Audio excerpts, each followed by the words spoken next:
The Unfiltered by Jade. Jade.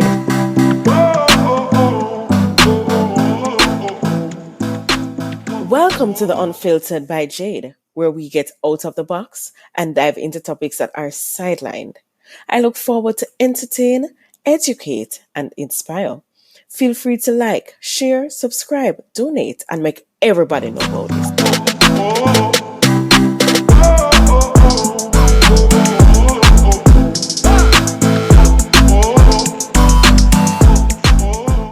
Beats by RB Records, a proud sponsor of The Unfiltered by Jade.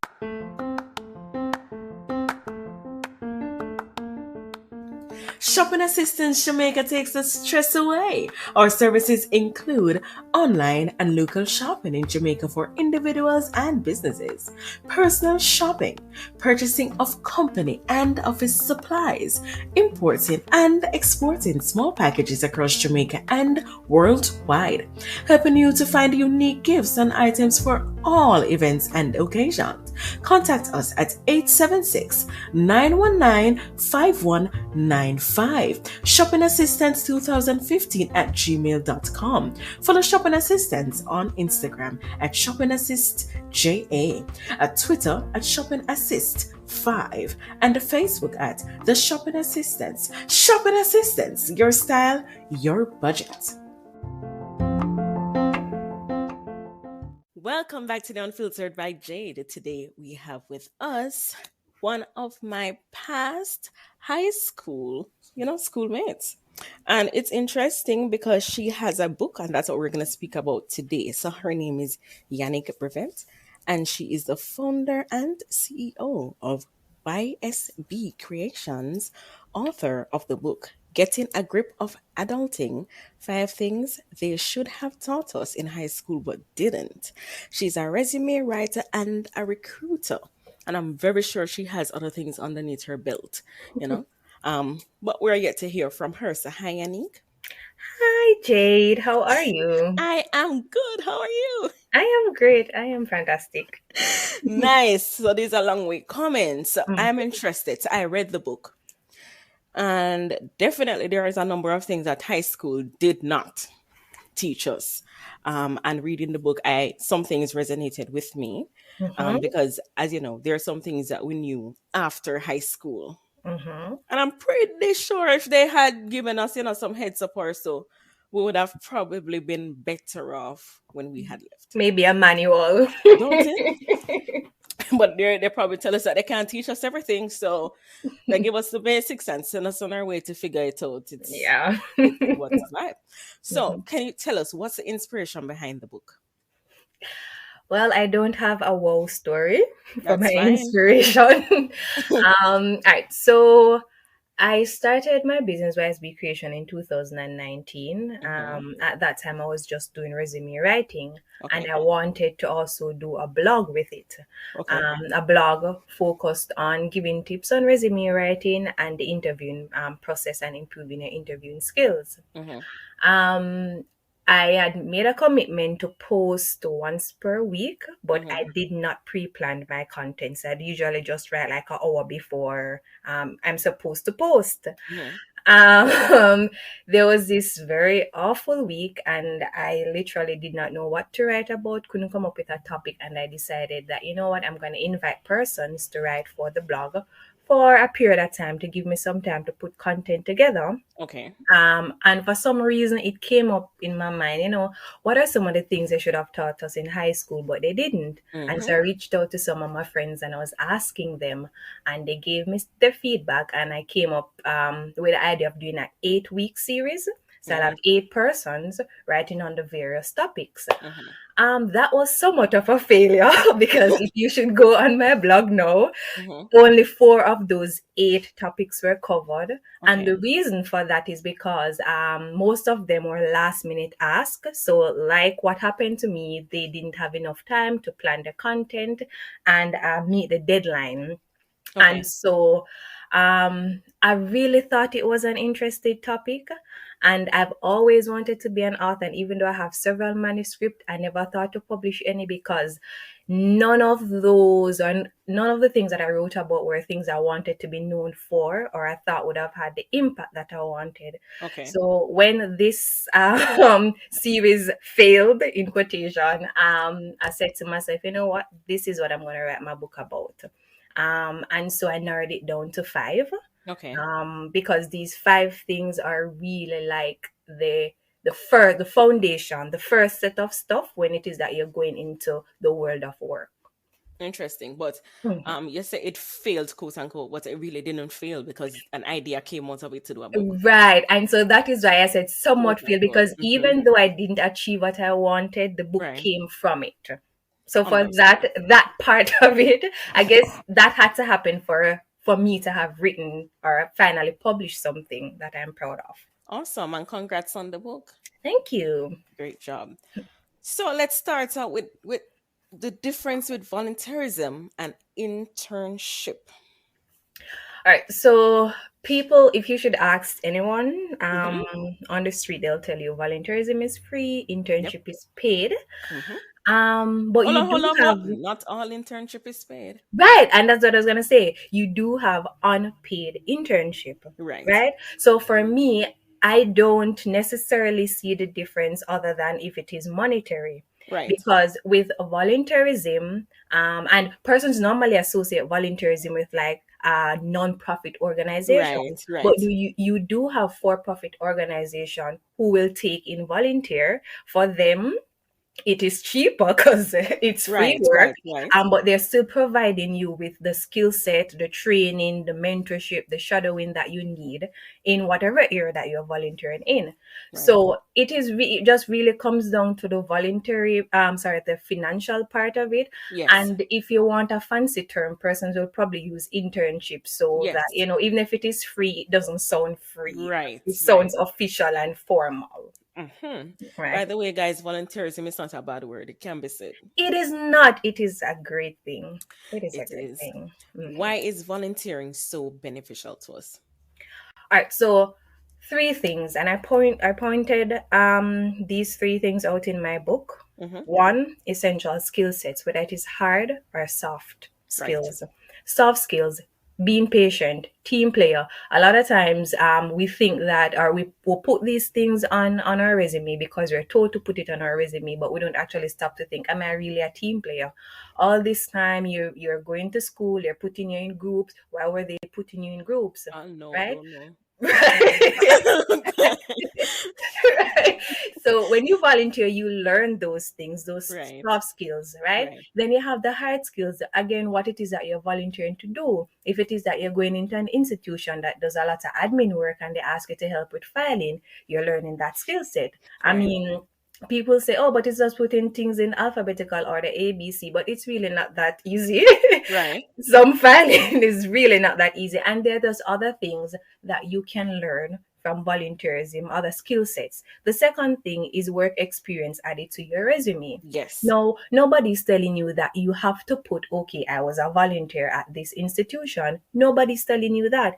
What you need to focus on is putting the name of the institution, putting the tenure you volunteered there, and what it is that you did there, or better yet, your results while volunteering there. So if you help to create and implement something, you put it there. You don't have to say that you volunteered there. What happened Mm. between you and the institution that you volunteered at is between you and the institution when it comes down to financial bearing. And nobody Interesting. will ask you, when you're going to an interview, so was this a paid job or was it free? I mean, I never asked that question to anybody and I've never been asked. You're right. So it's all about how you position that part on your resume. And the third thing, it helps to build your network, meaning that you go and you volunteer at a place, the person that you report to might have some link somewhere, know somebody somewhere who, and that person believe that you have certain skill sets, you have certain work ethics, and they can refer you to somebody to get a work, or to do some sort of training that better gear you towards your career. Right. So those are three things that volunteering helps to do. And a lot of people don't see that. They just think it's free work and I'm wasting my time. Yeah. I mean, I get it. I mean, initially too, while leaving school, I used to do volunteerism places. Did I like it? Not necessarily. Mm-hmm. It's when I got older, I realized, this is important. And I also realized that the things that I've learned while volunteering Right. actually made a difference in how I probably knew more than other people who were there, and it's because of that experience that I had. Right. Does, Mm-hmm. does, does it really matter where you volunteer? To answer that question, you have to ask yourself, what's your goal? Why are you volunteering? May suppose people just want to volunteer because they have nothing to do in the summer.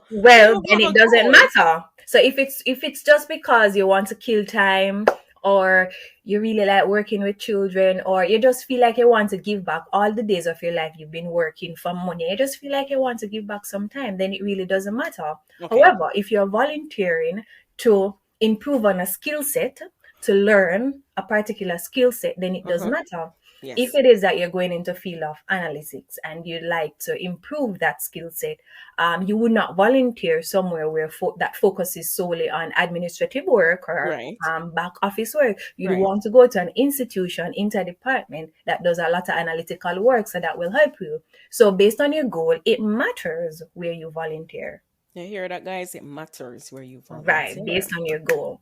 So if Yes. you're just doing it for free and you just like to help out, like what I used to do when I was younger, Right. it really doesn't matter. Hmm. But if it's geared towards a professional development, then It yeah, matters. it It does. matters. Might as well. What does it say to employers when they see a resume with aspects of volunteerism on it? It tells them what you want it to tell them. Okay. And I say this because earlier I mentioned how it is that you phrase or that you place the volunteering information on Mm-hmm. your resume. That is important. So say if you have a voluntary section, which I say a lot of persons have volunteerism, and they list the whole heap of places that they've gone and they volunteer. What that is telling an employer is that okay, you like to do work for free, you're probably okay getting a menial salary. Somewhat on the good side, you're an initiator. But if it is that you put the name of the organization, the foundation, the tenure, okay, what did you do while you were there? Did you help to create and implement this? Did you help to, you're instrumental in this, you supported with this project? That is telling them that you're result oriented. It's telling them that you're trainable. It is telling them that you're employable. You achieved all of that not being paid, but the employer don't need to know that. So, It's mhm, interesting when you say that. So, reading the book, and I bucked upon this aspect, I was saying to myself, it seemed as if even the way how we were taught to do resumes mhm, was wrong. And I'm going to say that because for some of us, we were taught to put volunteerism like at the bottom or certain things that you do so people can know that you volunteer. We mhm, were not taught to, you don't necessarily have to put it on the volunteerism. You can put it on the work mhm, and such place because nobody's going to ask you. So where did you volunteer? Have you ever volunteered as yet? I mean, it depends because some people may ask you, some people may not. It really depends. But how our resume was done before earlier. I'm not quite sure about yours, but mine. How it is that I mhm, was taught to do resume was to put volunteerism on it. So that's how I did it until I said, no, I'm gonna put it as work because I worked there for some time. mhm, So if it mhm, is that persons are not privy to or have an understanding of, hey, I'm not gonna just put it like that or leave it like that. It's time now to upgrade my resume and to fix it up how the society is going.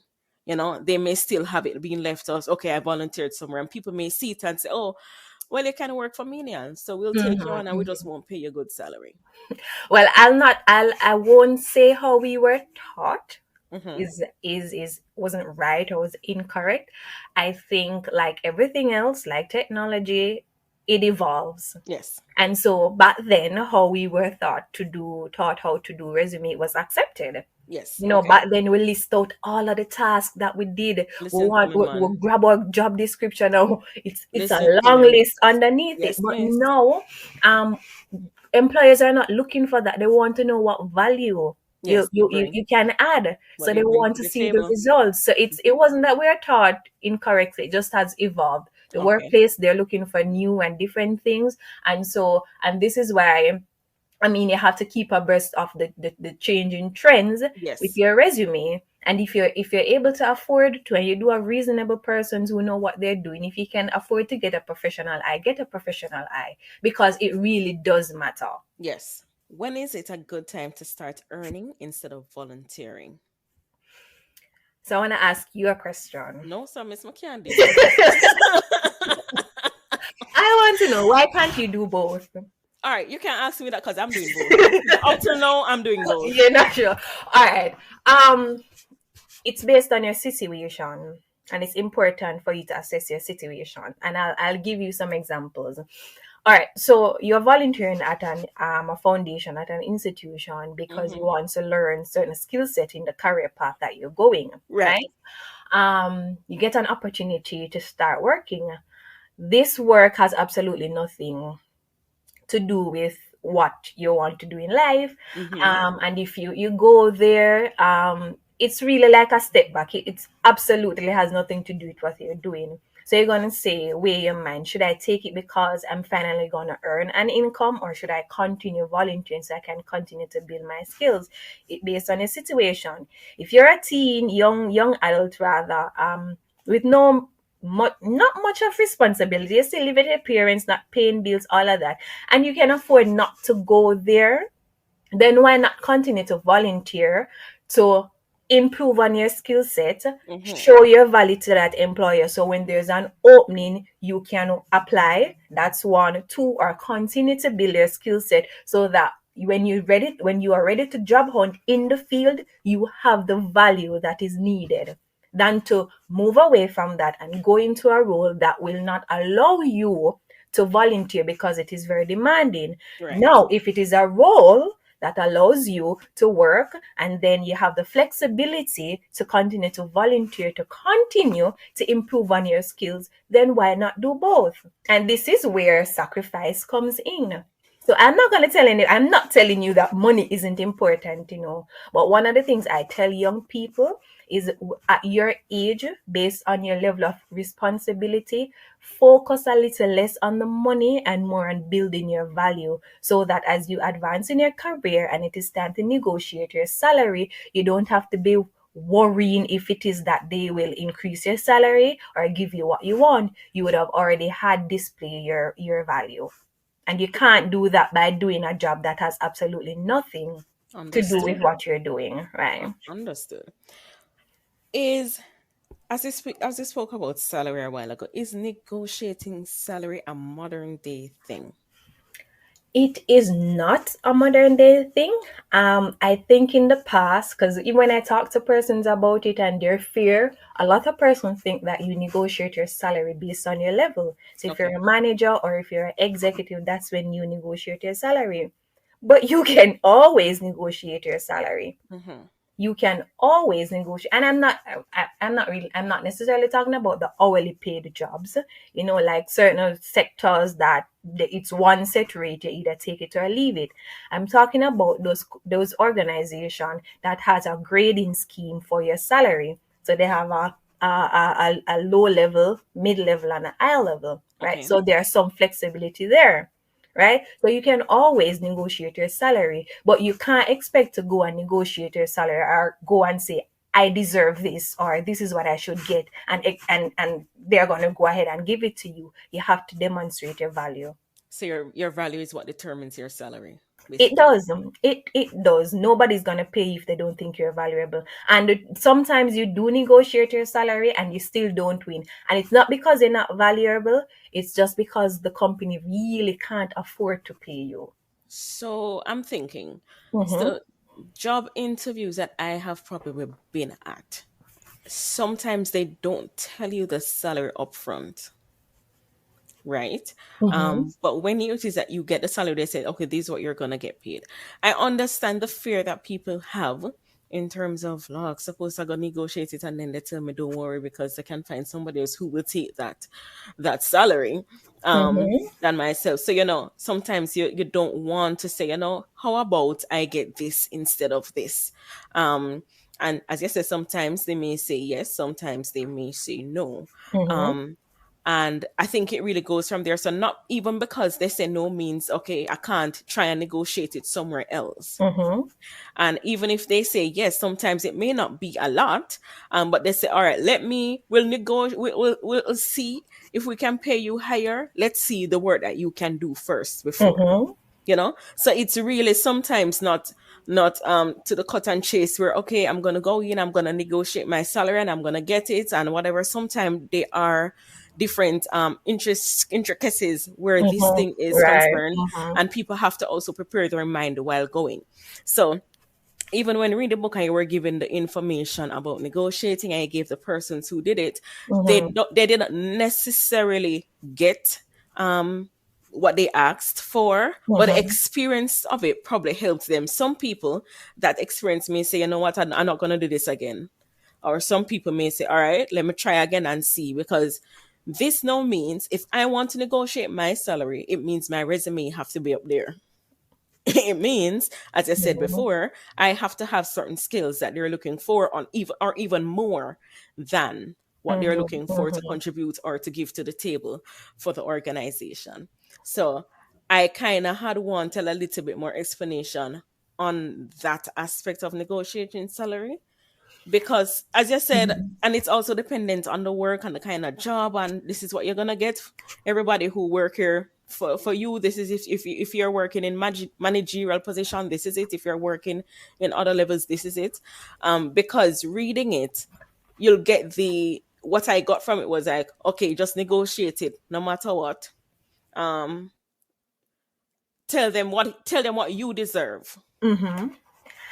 All right. So you see, in my book, the two persons I interviewed at that point Hmm. were unsuccessful with their negotiation. Yes. But what was key in me highlighting both of them Right. is there's the steps that they went through. Yes. And it's, you see, research is very important. Hmm. People normally, this is what people normally do. People normally go and ask for their salary or negotiate their salary for an amount based on their expenses. Yes, I agree with that. People normally do that. Tell They them why they don't. shouldn't do it though. I'm not saying you shouldn't do it. I'm not saying you shouldn't do it, but when you do, all right, you have you ever have you ever so you're in a company, you work, you're getting your salary, and you're getting $10 for salary, right? Not a And box then. all of us Yeah. all of us I said, so me need two, like if me get $2 extra, I'd do so much better. And then come time for a salary increase and you get $3 extra and you're now working $13, and then all of a sudden you need to be working $2 more extra just to Yep. get, like, so each time your salary increase, you increase your expenses, so you always Hmm. feel like you're trying to reach and reach and reach and reach, doesn't matter how much your salary increases. And that is why you can't, I'm not saying not to use your expenses as a ballpoint, but Okay. you don't just do that. You need to understand, one, what is your job description. That Okay. is very important when you ask to come for an interview. I tell people, ask for the job description, because nowadays when you apply for a receptionist role, it's not just answering call and Oh routing no. calls, it's more. Yes. So when you see receptionist, you say, all right, maybe I can get a $2 or a $3. Right. Right. Based on Right. the workload, it's a $20 workload. And so you Yes. really need, the job description is very important. Secondly, You're doing research in the area, in the field. So what's the average rate of a receptionist? Not just as a receptionist, but in the area that I'm working, right? Is it that the cost of living is much higher here than it is there? So if I have to relocate, I have to go Hmm. think about this and Yes. you have to pencil all of that. So research is very important, research in the field, and then just being true to yourself about your expenses. Because a lot of times we try to nice up our budget, but the truth is that we are living above our means. And Yes. we have to come to terms with that, or else we're gonna negotiate a salary, get the salary we ask for, and then we're still not comfortable. Yes. right? So there are certain, I got, like, when I was interviewing these persons, um and I said, and I said earlier, a lot of times you don't get the role, not Yes. because you don't have any value, not because you didn't put in the work, not because you didn't do your research, but because the company can't afford to pay you anymore. And Right. for one of the persons I interviewed, that was the case. Right. So it doesn't take away from the fact that these are important things to do when you are going to negotiate your salary. Okay. Full stop. She gave it a full stop. Continue. No, no, no, no, no, no, no, no. I'm just thinking, I'm just thinking in my head, and I'm like, yeah, Yeah, it because is. people, you see, people like to make excuse and cut around the bushes and say A, B, and C, but sometimes you need to put away the excuses and just face the reality. You want an increased salary, go and increase your value.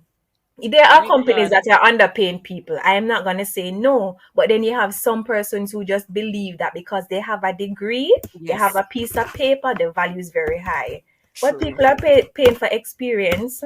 Paper don't really mean much these days. Okay. Yeah. All right. So I like that in terms of, Mhm.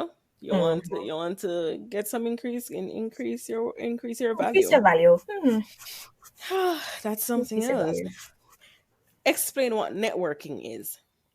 Oh my lord, that beautiful thing. It's It why is. it gives me It is. anxieties. It is creating, it is building, and it is maintaining mutually beneficial relationships. It's beautiful. And 5 years ago, not even so much, 3 years ago, if you're supposed to have said to me networking, I would be like, what are you talking about? Don't come to me Mm-hmm. with that. Leave me alone. I'm good in my little corner, Mm-hmm. right? Because I didn't know the importance of it. But then it worked for me. And I decided I'm going to become a business owner. I want to be an author. I can't sit in a corner. I have to network. Yep. And You better. networking really starts from you're young. It's not an adult thing. If you go back and you look back at your friendships in high school, you started grade 7 and everybody have their little clique, and you maybe have a clique of five, 5, 8 persons, and everybody close, and you share stories, you share experience, and you start to build a bond, right?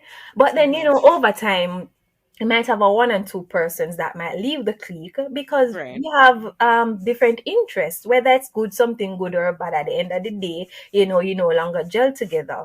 But then you do have a 3 persons that remain in the clique, and you guys go into adulthood together, and you find yourself trying to schedule a little trip, a little Mm-hmm. night out, Yep. just to maintain that relationship, right? And each of you have different career path. One is a lawyer, for example, one is a doctor, one is a teacher, and that is their part of your network. Because Right. if you're the teacher and you need some medical advice, I mean, you might go to your friend and you might ask a few things. That is one. Somebody who some another person in your network rather Mm-hmm. wants some advice as to how to get into the medical field. They can say, okay, I can put you on to my friend. My friend is a doctor, yada yada yada, and you make the link. It is very, like, persons are so fearful of networking, but I think if you just give nothing, but I know if you give it a shot and allow it to work for you, it will do wonderful things. You're right. I get both sides though. I get the fear of it, and I get Mhm. the yeah. I was once at the fear. I'm still not, and I haven't mastered networking 100%. I'm still learning. Well, I'm looking because even so, reading the book, I was also looking at networking. Am Mm-hmm. I good at networking? And I started Mm-hmm. asking myself these questions. I tend to. I've people normally say you have a lot of links with different persons from all over. Mm-hmm. So I tend to have that, but sometimes, and I saw you spoke about it also in the book. Sometimes it's like you're afraid to use it, Mm-hmm. right?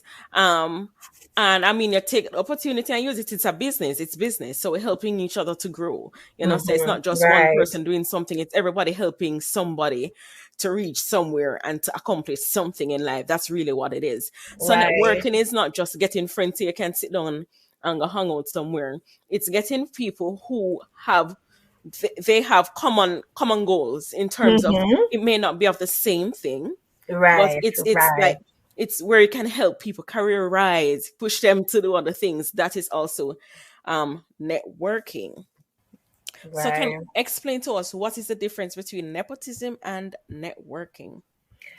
All right, so nepotism, simple. Someone using his or her power or influence to grant you favors. So, let's use that a work, a job, a role. For example, you got the role because your aunt is the manager and she's the one who's hiring, so she gives you the role.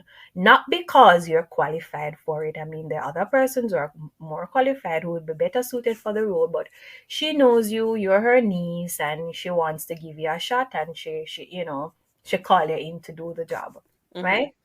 um no, a lot of that might happen in the case of, or the reverse of that might happen. Your aunt might give you the role and you are qualified for it, you're the Mm-hmm. perfect candidate for it, but just because of your relationship, persons will say, you know what, you got the role because of your aunt. So that Right. is why a lot of persons are, fearful of taking certain opportunities. Right. While networking is really because the persons that you are communicating with and that you're creating and building and maintaining relationship, they would already be aware of your area of expertise. They Right. know your work ethics, they know what you're strong in, they know what you can do. And so it's easy for them to make a recommendation. And in my book, um I spoke about one of my roles, how it is that I got that role. That Yes. role has been advertised so many times, and I never once saw that ad. And it was when somebody who knew I was job hunting said, I think that Yes. you are perfect for this role. Let me put you on to the person who is handling the recruitment. And Right. that is how I got involved with the to know the person. And I went through the process like normal. I didn't get any favors. The person didn't come and say, oh, I'm going to talk to John Black and tell him, yeah, nothing like that. They just said, listen, I think you're the best person for the role. Send your resume to this person and they'll reach out to you and take it from there. And I Yes. went through the process and I got the job. And that is what networking is about, because it does not necessarily, the opportunity doesn't have to come from the person who is immediately in your circle. Those persons in your circle have their own circle, and the Right. opportunity can come from there. So Yes. that where networking comes in, and that is why you should not be afraid to tell people what it is that you do, what it is that you know, because if you don't talk about People your won't area of know. expertise, nobody will know what you're able to do, Right. nobody will recommend you for anything. Right? So the difference is just basically favors, whether it is that you're getting something because you are the right fit, you are suitable for it, this is for you, this is the best opportunity for you based on your expertise, Yes. or if you're just getting it because you know the person who has the power, As the who has the power to do it. influence, right? Hmm. How does knowing these strategies enhance to your life? Alright, so like every process or procedure, having a better understanding of how it works Mm-hmm. increases your chance of completing the process or finding viable solutions for deriving challenges, right? Right. So these five topics that I explored, they do the same. Right. So I'm not going to tell you that, okay, once you volunteer, once you network, once you understand the job hunting process, once you can negotiate a salary, once you have a great handle of your personal finance, your life will be perfect and obstacle free. I'm not saying that. What I'm saying is that once you have the knowledge, it makes it easier Yes. for you to be able to use that knowledge. Yes. You're already aware of the information. You just need to put it into practice.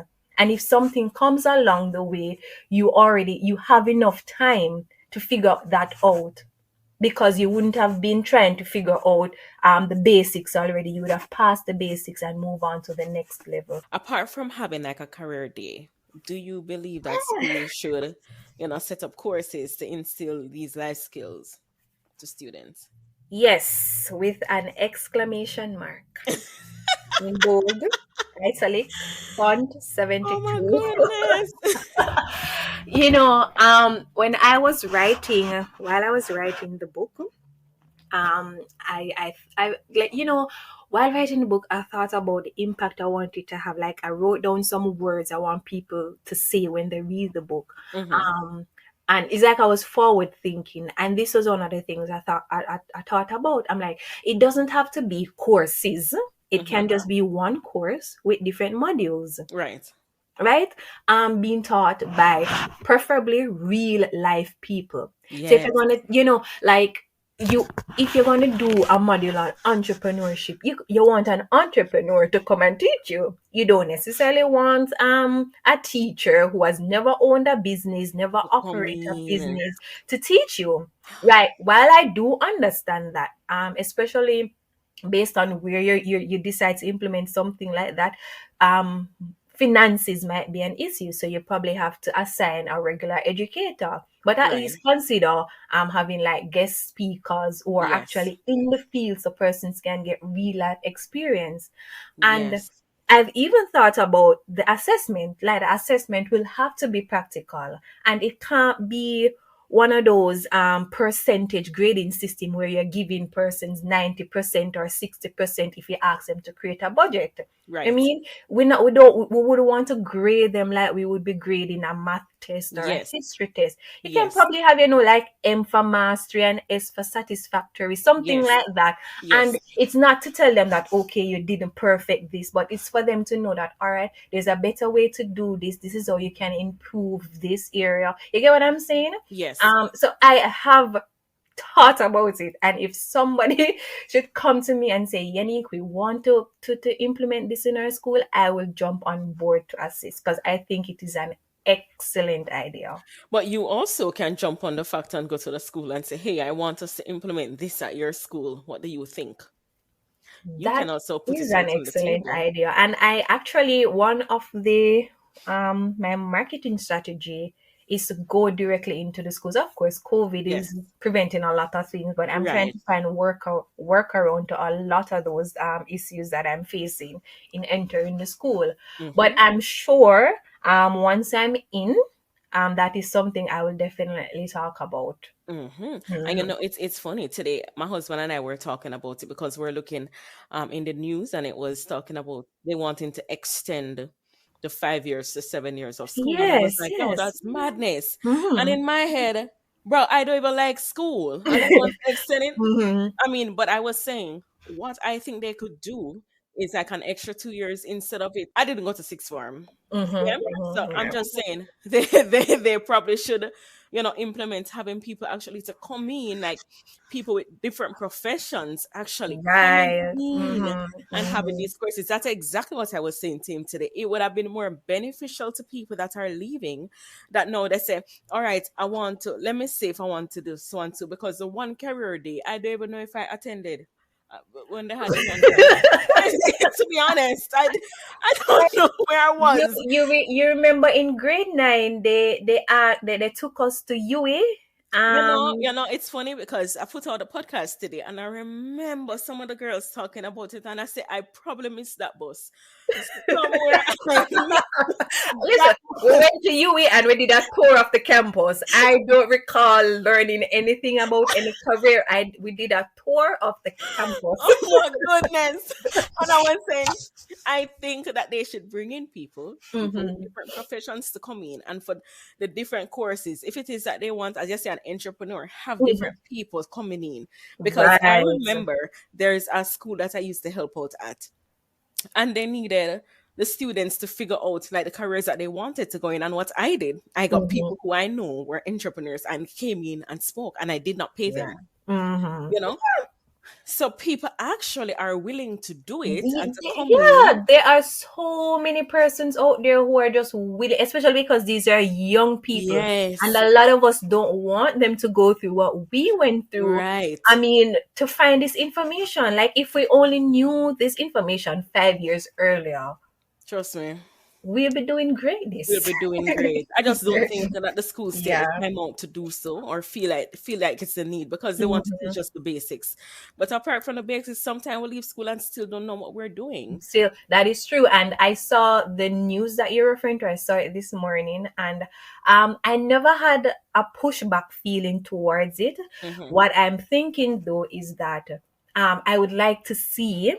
what's their plan for that 2 years. Yes. Because if it is more maths than English and whatever it is that the What a students dread. are already learning, Yes. I really don't see it being impactful. Yes. So what's the plan? What's the curriculum for those Yes. additional 2 years? Yes.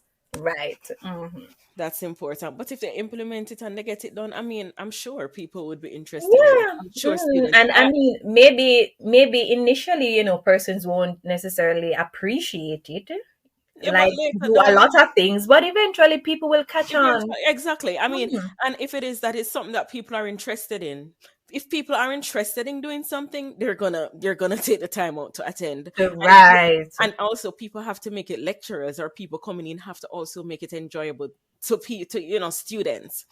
So you can't stand up and just talk, and you have to demonstrate. So if you're a doctor, you come in and you Mhm. demonstrate, you give mannequins, this is how you operate on a mannequin. Those things are Mhm. interesting, you understand? So Right, right. implementing those can really help. So those are some things that schools should actually start to do. I mean, as I said, with COVID and everything, but we're gonna have to find a way, because we can't continue. Schools can't continue this way. Right, that's true. That is so that listen, I if there's a school opening tomorrow morning, I think half my stress would be We'll be gone. resolved. Trust me. Yeah. Oh my god, Yeah. life is stressful. Oh my It is. goodness. It is. Imagine persons with several children to it's rough. I'm It's rough. happy mine are at school. But kudos. Kudos to those who can do it. Yeah. Yes. Yeah. How can we get your book, and how can we contact you? Well, my book is available and on Amazon, both the Kindle and the paperback versions. If you're outside of Jamaica, those are the option. If you are in Jamaica and you'd like, we do have Kindle people in Jamaica, person who really prefer Mm-hmm. the Kindle version, then you have that on Amazon. If you are in Jamaica though, you can send me an email at Mm-hmm. Yanique Brevett, that's YANIQUE BREVETT at gmail.com, or you can send me a WhatsApp message at 876-213-1857. Just let me know that you're interested in getting a copy of my book, and then we'll take it from there. So thank Oh, you. and you can Mhm. follow me on sorry. You Go can ahead. follow me on Instagram. Mm-hmm. My handle is YSB Creations. The YSB Creations. Mm-hmm. Content on it include resume writing tips, interviewing tips, and I'll soon start talking about aspects of my book. Nice. Just for teasers for persons. Mm-hmm. Mhm. Mm-hmm. Sounds good. Sounds Yeah. good. I think you're doing a great job in this field. Thank Um, you. yeah, I think you really are. I think people actually do need to understand, like, even resume, how to write resumes. Trust me. Simple things like Important. that. Yeah. It's very important, because the way how we used to write resumes back then, it's not how It's resumes are being written now. mm-mm. And we, yeah, You it's remember we used to have like we have the template on Word, and they used to have marital status and oh date of yes, oh birth. yes. Yeah, and funny enough, I still see people do it. And I had a client the other day, and I just felt like this Diane needs to ask her, why you think this is important on your resume? And she said to me, "Oh, it's just a template that I selected." And I said, "Okay." I just Yeah, I just wanted. I prefer hearing that rather than hearing you trying to convince me that information is necessary on your resume on the at resume. this point of your life. No, guys, and people don't want to know the hobbies that you do.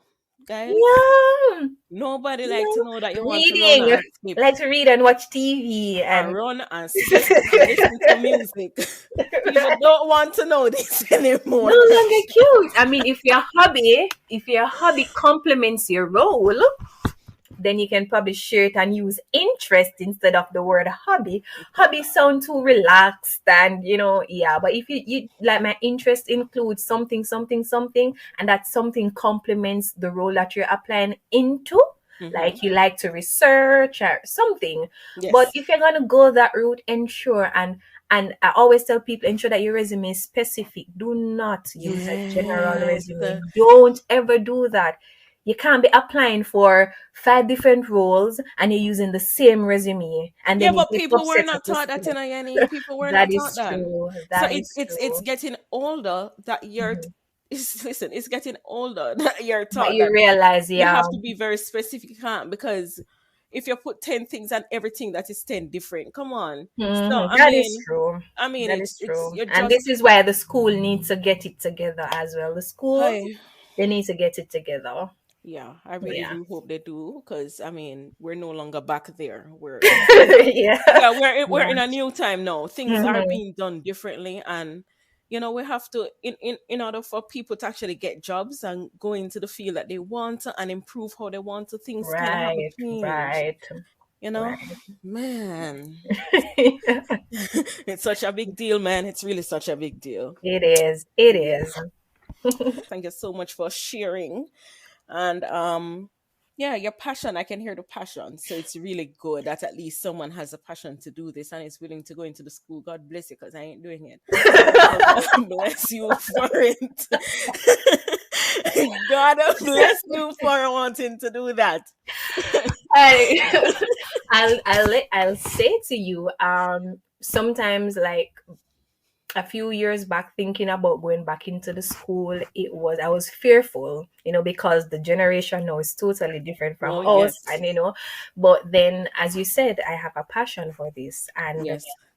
it it it hits differently when you're going there to do something that you believe in. It's Yes. not just work for me. It's not something I'm being paid for. Yes. Like, I literally go and do it for free because I really want the generation after us and after that generation to just be better. Yes. And they shouldn't have to fight, and they shouldn't have to go through all of this when all we need to do is to give them the knowledge, make Yes. it readily available to them. So I'm very passionate about this, and I really do hope that this book, this journey, it opens a lot of doors so I am able to give the impact that I want to.